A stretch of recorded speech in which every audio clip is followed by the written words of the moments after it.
আসল জায়গাটায় আমাদের যাওয়া উচিত। অসীম উকিলের সঙ্গে আমি এক ব্যাপারে একমত। বিএনপি চেষ্টা করেছিল চিরস্থায়ীভাবে ক্ষমতায় থাকতে, বিএনপি ফেল করেছে।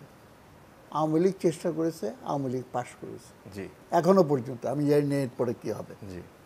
সেকেন্ড আমি বলতে চাই, পাওয়ার, রাষ্ট্র ক্ষমতা এত লিউক্রেটিভ কেন, এত লোভনীয় কেন? কারণ এটা লুটপাটের উৎস, এবং আমাদের দেশে টাকা বিদেশে পাচার হচ্ছে, ব্যাংকের টাকা হাওয়া হয়ে যাচ্ছে। এইসব কাহিনী হর হামেশে আমরা পত্রপত্রিকায় দেখছি। এবং আওয়ামী লীগের নেতা বলে দিছে, আগের বারের ইলেকশন সময় বলেছিল এইবার জিততে হবে, তা নাহলে গাঠটি বচকা নিয়ে বিদেশে পাড়ি জমাইতে হবে, জেলের ভাত খেতে হবে। লোভ আর ভয় এই ক্ষমতা কেউ ছাড়বে না।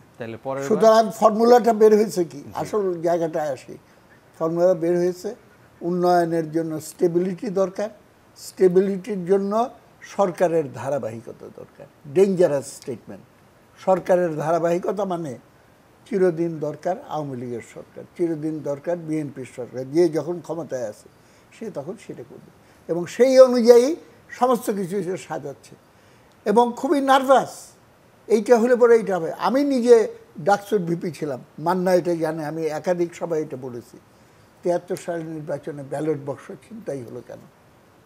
তার কারণ ওভার পলিটিক্যালাইজেশন। ডাকসু হাতছাড়া হয়ে গেলে, জাসদের হাতে চলে গেলে বঙ্গবন্ধুর গভর্নমেন্ট ফল করে যাবে, এরকম একটা ফলস ধারণা সৃষ্টি হয়েছিল।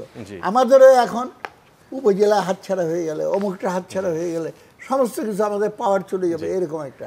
কিন্তু আমরা বহুদলীয় গণতন্ত্রের ভিত্তিতে যদি চিন্তা করি, তাহলে পরে আপনাকে কিন্তু কন্টিনিউটি অফ পলিসি, যেই পলিসিটি আমরা ৭১ সালে ঠিক করেছিলাম, ৪ রাষ্ট্রীয় মূলনীতি, কন্টিনিউটি অফ পলিসির উপরে জোর না দিয়ে আপনি যদি কন্টিনিউটি অফ গভর্নমেন্ট এইটার উপরে জোর দেন, তাহলে এই ধরনের ঘটনাই ঘটতে থাকে।